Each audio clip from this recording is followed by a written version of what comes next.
Hey guys, welcome back to my channel, and I'm here with a new video for you guys. And in today's video, I'm going to be talking about capacitors and even a capacitive touch sensor. And you guys may be wondering, what is a capacitor? So over here we have a capacitor, and a capacitor is a device that holds a small amount of charge and discharges it when you want it to.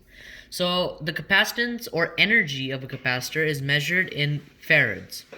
And in this case, this capacitor in particular has a energy or capacitance rating of 2200 microfarads. So along with this, one important thing before you can do anything to know about capacitors is you can never connect them directly to a power source. This is because as a capacitor is charging, the capacitor wants to charge or discharge as fast as possible, which causes an awful buildup of current within the capacitor, which can be way too much for your power source to handle. Which is why whenever charging or discharging a capacitor, make sure you always use a resistor along with it to limit the flow of current. So now that we've got the basics underway, let's talk about a circuit in which I've used a capacitor to perform a certain action. So over here I have my circuit, which I have a 3.3 volt power source along with a 2200 microfarad capacitor. And of course, before we can do anything, we first have to find out the resistances, which will allow me to use my capacitor to charge and discharge safely and safely. And my purpose with the circuit is to, whenever I turn this manual switch on, I want my capacitor and my diode to turn on. But when I turn off the switch, I want my capacitor to take over the duty of my voltage source over here and power this diode over here.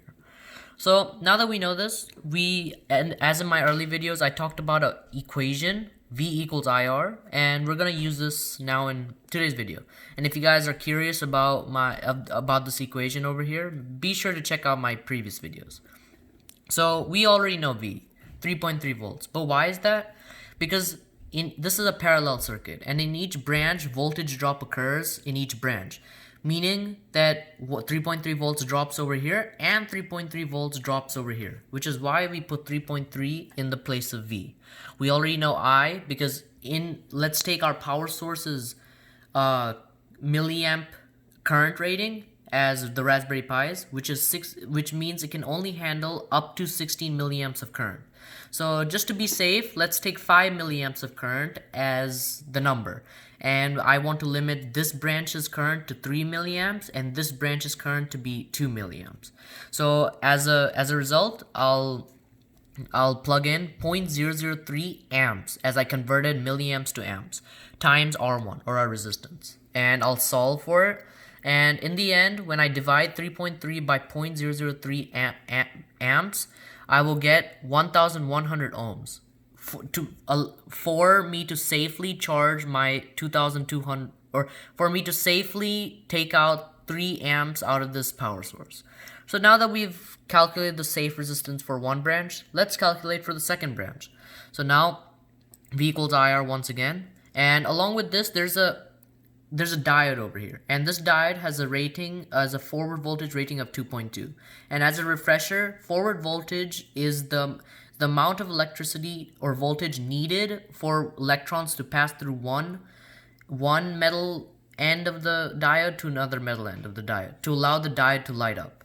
So now, once again, to solve this, I'll have to subtract 3.3 minus the 2.2 forward voltage of my diode, and I'll set that equal to the rest of my equation, which will give me 1.1 equals 0.002 amps times R, or resistance, which will give me a final resistance of 550 ohms, which will allow me to safely take out 2 amps out of this power source for this branch.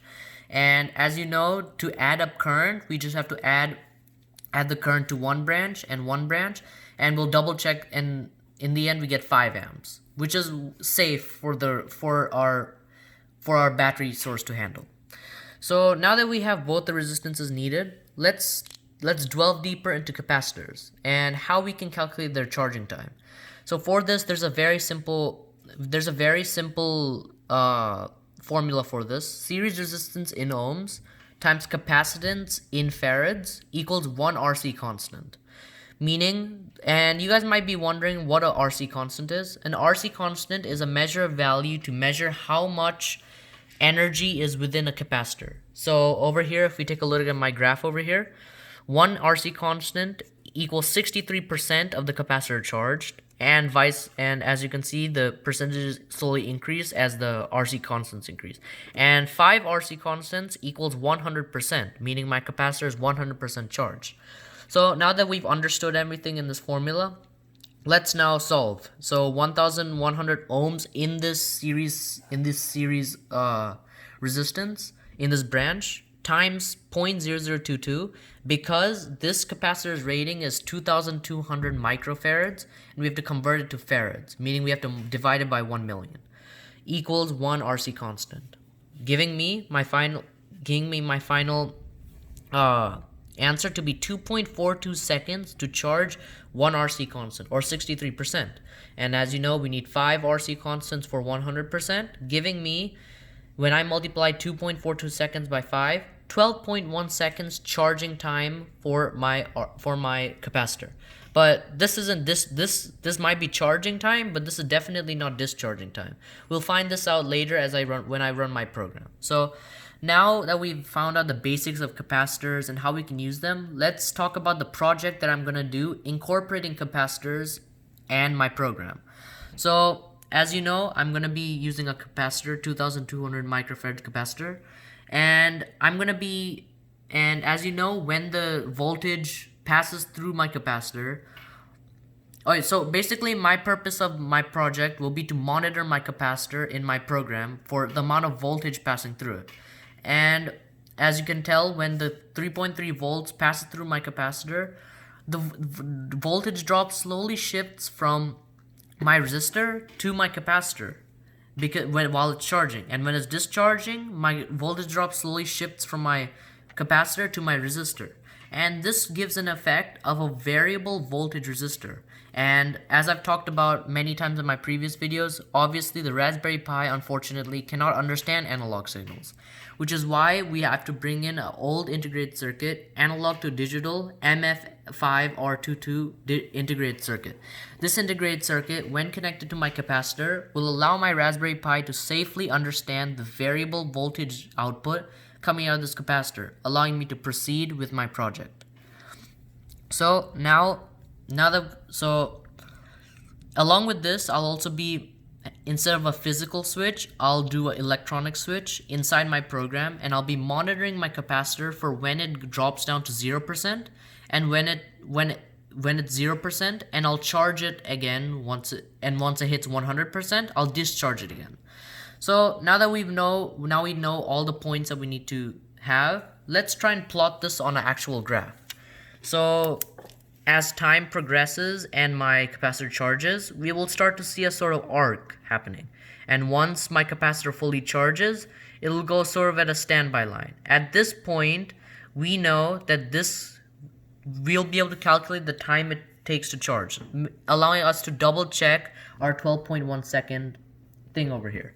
And as time progresses, and it's when I turn off my switch, we'll start to see a sort of downwards curve. And if we repeat this sort of motion, we have a sort of familiar sort of pattern. And some of you guys might know this. This is called a sine wave. And one more thing before I forget, when my capacitor goes from here to here, we can find out the time it took to discharge. And this is how I'm going to find out the discharge time through my Python program. So now that we know the project that I'm going to be doing today, let's see how it actually works in real life. So first, let's talk about the program. So over here, this is my program, and over here, as you can see, I'm monitoring for when my capacitor reading in percentage goes above 95. When it's charging, and when it's discharging, I'm also going to be monitoring when it goes below 1%. And along with this, my electronic switch is over here as I turn my GPIO output high, and then I change it low once it reaches above 95. So now that we've talked about program, we've seen the basics of capacitors, let's run the program and see what it looks like. So as you can see over here on the shell, you can see the right now our capacitor is discharging, as previously current was already in the capacitor, and as you can see, it's slowly the percentages are dropping, and the rating in the capacitor is dropping too. And once this goes below 1%, this number goes below 1%, it'll begin to charge again, and you'll be able to see this in this program over here. So we're just gonna wait for this to drop below 1%, and soon it'll charge once again.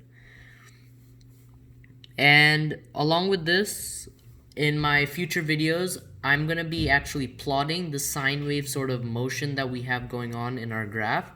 And in today's video, I'm not gonna really show this. I'm just gonna, for the purpose of this video, I'm just gonna stick with plotting the points in the shell over here. But in future video, I'll post a video showing how we can animate a graph to show this sort of sine wave. So as we can see, we're this sort of sine wave over here. So as you can see, we're approaching 1%. As you'll be able to see, it'll slowly start to increase values. So it takes some time, because as you near the end of the charge in the capacitor, it sort of slows down, similar to when we're gaining RC constants. As one RC constant is 63%, but as you increase the constants, it slows down, similar as discharge. And as you can see, we're nearing 1%, so let's just wait for it to drop below 1. And it's almost there, and we should see an increase now soon. It's now 1.66%. Now it's dropping, and it's almost there.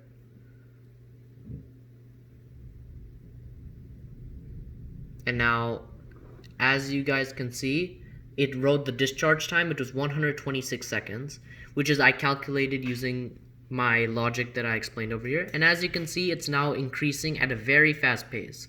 But as you guys see, once it reaches almost 95%, it'll slow down tremendously, as I explained with the RC constants. So now it's increasing at a fast pace, going above 60%. We want to wait until 95% so we can see it go down and discharge again. So as you can see, it's increasing. As you can see, it's slowed down to a little bit. For now, instead of jumping up by tens, it's only jumping up by maybe 1 or 2%. Now we're nearing that 95% mark, and you guys will be able to see a discharge. And guys, I don't think I'll be able to show you guys the capacitive touch sensor today, but I'll definitely make sure to make that a point for next video. And as you guys can see, it's almost at 95%, going up 91. And as I said before, it's slowing down tremendously, because one RC constant jumps up to 63%, but it slows down as the RC constants increase. So only 2% remaining. We're almost there. 94%, 1% remaining. And as you guys can see, once it hits 95%, it begins to discharge rapidly. And as you can see, the charge time was 106 seconds. And now if you take a look back here, it's discharging at a very fast pace. So now that I've explained my project and everything, thank you guys for watching, guys. And I'll make it a point next video to explain you guys about capacitive touch sensor, and be tuned for my next video. Thank you.